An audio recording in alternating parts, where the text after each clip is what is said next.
எல்லோருக்கும் வணக்கம். Welcome to Sharekanth. இன்றைக்கி நம்ம நிஃப்டி வீக்லி எக்ஸ்பெரி.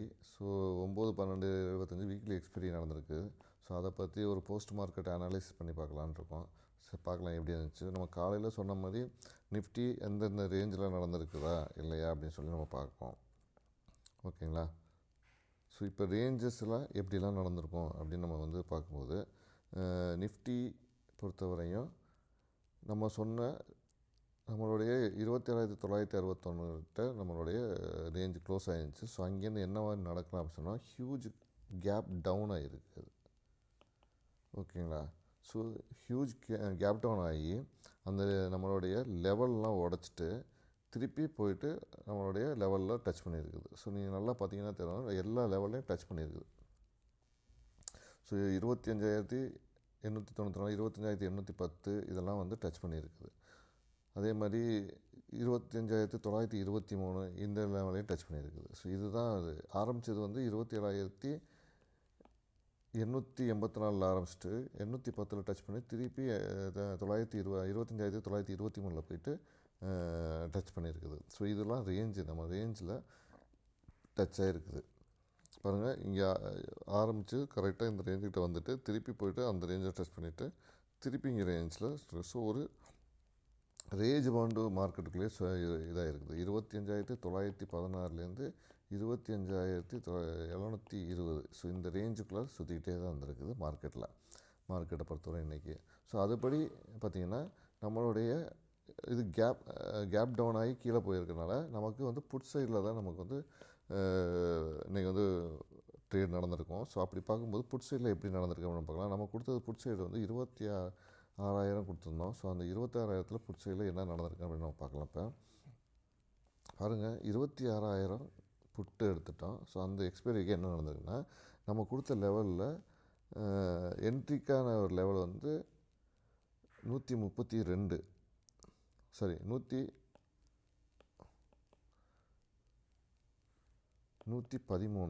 ஸோ நம்ம க்ளோஸ் ஆனது 94.50.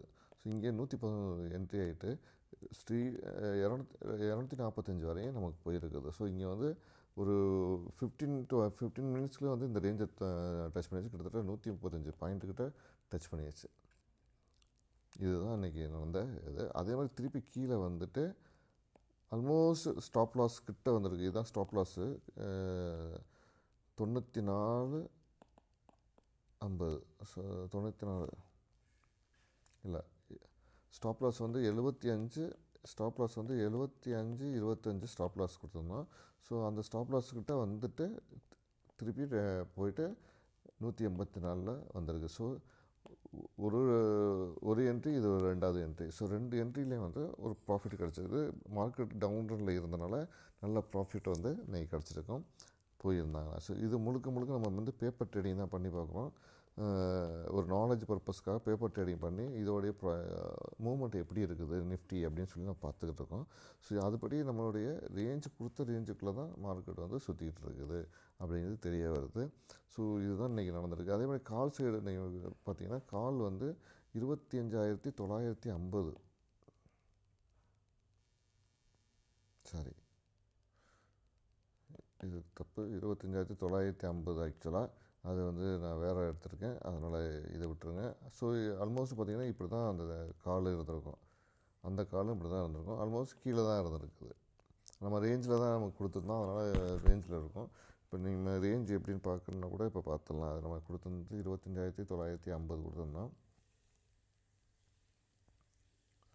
25,950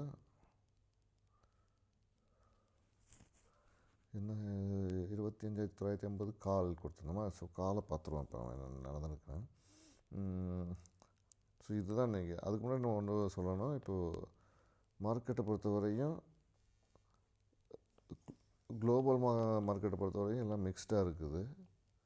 ஸோ சிலது பாசிட்டிவ், சிலது நெகட்டிவ். ஆனால் நம்மளுடைய மார்க்கெட்டை பொறுத்தவரையும் ஆல்மோஸ்ட் இங்கேயும் அப்படி தான் ஒரு மிக்ஸ்டாக தான் இருக்குது. பட் மெயின் இண்டெக்ஸஸ் பார்த்திங்கன்னா Nifty bank, FinNifty, India Vicks இதெல்லாம். ஸோ ஏன் இந்தியா விக்ஸ் நெகட்டிவாக இருக்குன்னா ரெக்கவரி ஆகிருக்குது, அதனால் இந்தியா விக்ஸ் வந்து விக்ஸ் வந்து நெகட்டிவ் ஆகிடுச்சு. ஸோ அதனால் இப்போ மார்க்கெட் வந்து ஒரு ஒரு டேர்னிங் பாயிண்டில் நிற்கிற மாதிரி எனக்கு தோணுது. ஸோ இது எப்படி எடுக்குது மார்க்கெட் அப்படின்னு நம்ம பார்ப்போம். அதுக்கு இப்போது நம்மளுடைய மார்க்கெட்டில் 25,950 கால் நம்ம இன்றைக்கி எடுத்துக்க வேண்டியது. அப்படி எடுத்திருந்தோம்னா என்ன மாதிரி நடந்திருக்கும் அப்படின்னு பார்த்துருவோம். 25,950 கால். ஸோ 25,950 கால் வரைக்கும் நம்ம இதுதான் கொடுத்துருந்த ரேஞ்சு. நம்ம கொடுத்துருந்தது வந்து 56.95 முடிஞ்சு 36 இதுலேருந்து ஸ்டார்ட் ஆகிடுச்சுன்னா கீழே போகும்னு சொல்லியிருந்தோம். எக்ஸாக்டாக இங்கேருந்து 38.20 டச் பண்ணிவிட்டு கீழே வந்திருக்குது. ஸோ 0 ஆகிருக்குது. ஸோ ஆல்மோஸ்ட்டு இந்த 38 பாயிண்ட் இதில் வந்து க்ளோஸ் ஆகிருக்குது.